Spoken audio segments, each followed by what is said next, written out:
Warm welcome to you students. Here we are going to learn about the first chapter of your history textbook, and the chapter is the rise of nationalism in Europe. So the chapter begins with the introduction of French Revolution. The starting things of the chapter are completely associated with what happened in French Revolution. So just have a quick review about the French Revolution. Here I have written two questions for you.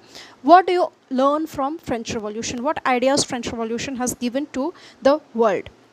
So the French Revolution has taught to the world that if people are not happy with the social structure, they are going to resist it, they are going to oppose it. And this mass struggle can lead to revolution, which can bring a dramatic change in the society. This is the first question, and the second question is why French Revolution was important. French Revolution was important because it is the first kind of revolution which happened at the time in which king versus the people. Means 200 or 300 years before, it was very difficult to think that people are going to oppose their king, but the French people does it, and from them remaining part of the world get an idea that if you are not happy with the conditions around you, you can resist it. Okay, so this is important because it spread, it sent a message throughout the world that if you are not happy, you have to oppose it.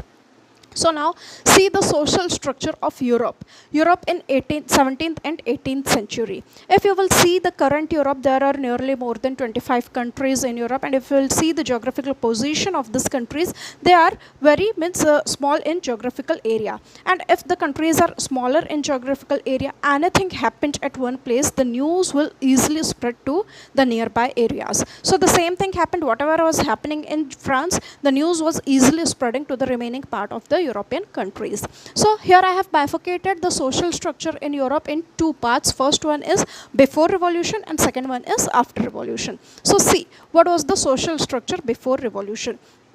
There were the concept of sub-powers. Sub-powers, that means power is concentrated in different units. So first one is the king, power in the hands of king. Second one is the power in the hands of church. We have seen that church were having right to tax collection and all.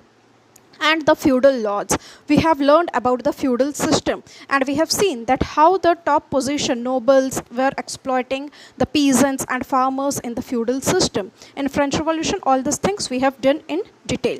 So this was the social structure before revolution. And what happened after revolution? After revolution, the ideas of equality, liberty and fraternity spread. What is equality? Equality means all must have equal chance. Like suppose the son of the king is not capable, then he must get thrown away. But another person who is not from the royal monarchy family, okay, so if he is capable, he must also get a chance to be a part of the administrative system. Equality among men and women, equality among rich and poor. All these are the terms related to equality. What idea we get after revolution? Then liberty. Liberty, that means freedom. We have seen that the third state people were not enjoying liberty, but after revolution, all this concept came. And fraternity. Fraternity means the concept of brotherhood, that is called as the fraternity. So let's begin the chapter. The first page of your book is having this picture, this painting. Okay, the chapter begins with this painting. So this painting is very important. We will discuss in detail what is given in this painting, but first see the artist name.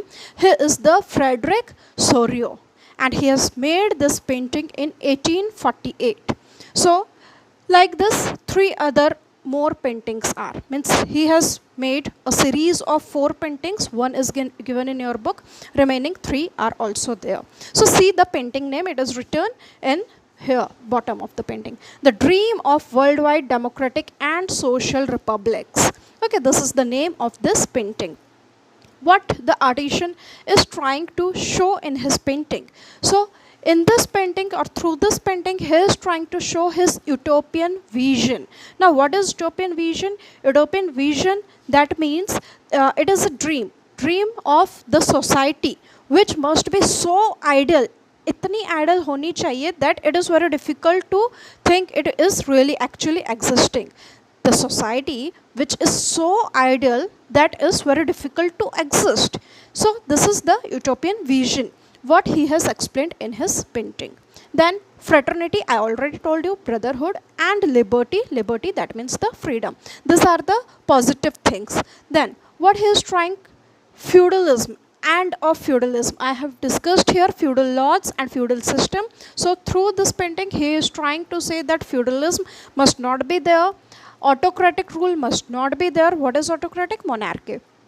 And absolutists. Absolutist, that means the concentration of power, and the power must be likewise, there are rules and nobody is going to resist it. You can see in the new words it is given a government or system of rule that has no resistance on the power exercised. Means the power whatever is exercised at that time, autocracy or the monarchy were enjoying all this power, and so the power was exercised like that, that no resistance on their thing. Resistance means control. So this is the absolutist. This form of government was there when monarchy and autocracy was there. So this type of government was there, that power is exercised in such a level that there is no control on the person who is enjoying the power. So what he is trying to explain in this painting is his dream vision, what he is thinking, that how the society must be there. So look at the picture carefully. Here you can see the angels, here you can see the Jesus Christ holding cross in his hand. And so what does this angel represents and God represent? That their blessings are with the people. Then here the Statue of Liberty is there. Statue of Liberty is holding on one hand a book kind of something, and on one hand the torch. So what is this? This is the constitution, you can say. And what does torch represent? Torch represent the enlightenment. Okay. Then here you can see the trail of people, a very long trail. And you can see different flags there. Here the flag of France is there, here it is Germany, here it is Italy, and so many flags are following them. And you can see that men, women, older age people, small kids, all means people of all the ages are present there. So what this represents, already when he has painted this painting, already USA and Switzerland has attended the democracy. So here the flag is not there because they have passed this thing. France is near about the Statue of Liberty. That means they are going to attend democracy. And on the path what France has showed, Germany, Italy and remaining countries of the Europe are following. So this is the concept given by Frederick Sorry. And one more important thing is there. Here you can see the symbols of monarchy. What are the symbols of monarchy? Here you can see the crowns. So what does it represent? That people are not thinking about the monarchy. They are not going to accept the monarchy anymore. That is why all the symbols of monarchy are thrown away. Okay, why thrown away? Because they are following the path of democracy. What France is going to attend, on the same path other countries are following, and they also try to attend democracy. This picture, this painting is very important because in board examination question used to come from this painting. So you have to see the details of this painting. Here fraternity is also written, as I have told you, brotherhood. Okay, so this is his vision, and all these things I have already explained you. Now come to this part. Here we will see about the nation states. So for this it is very important to see the meaning of nationalism. So what is nationalism? Nationalism is when the people of a territory come together and feel united. When people think that they are one, that feeling of oneness is called as nationalism. So this feeling of oneness or this feeling of unity, how it will come? It will come because of common sense of identity, that we all are one. When we think all means when this common sense of identity will come, when we are sharing the same thing in the form of language, in the form of religion. Likewise, if we are sharing the same thing, like we are having the same language, we are having same culture, we are having same tradition, then the sense of commonness will be there. And if one more important thing is, if people have common struggle or revolution, that can also bring the sense of commonness. Like for our freedom struggle, the struggle was same for all. we were resisting, we were opposing the Britishers. So that struggle, that revolution was same for all. At that time, the feeling of patriotism was same for all. So this will make a sense of commonness which will unite the people and which will lead to the formation of nation or the feeling of nationalism. So all these things will lead towards the nation states. What are nation states? Nation states are a specific boundary or a territory where the people feel that they are united, they are one, they are having the feeling of commonness. Now, according to Ernst Renan, it is given in source A in your book. Just turn the page. There you can see the source A.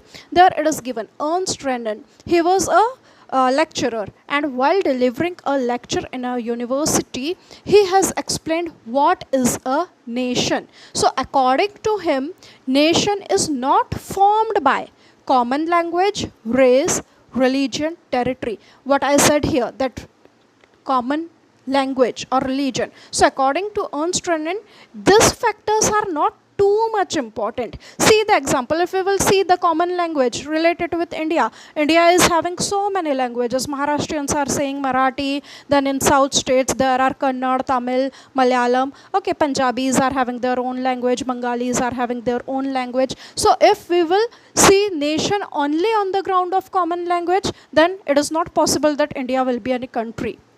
If we will see only on the ground of race, again it is not possible. Only on the ground of religion, India is following so many religion.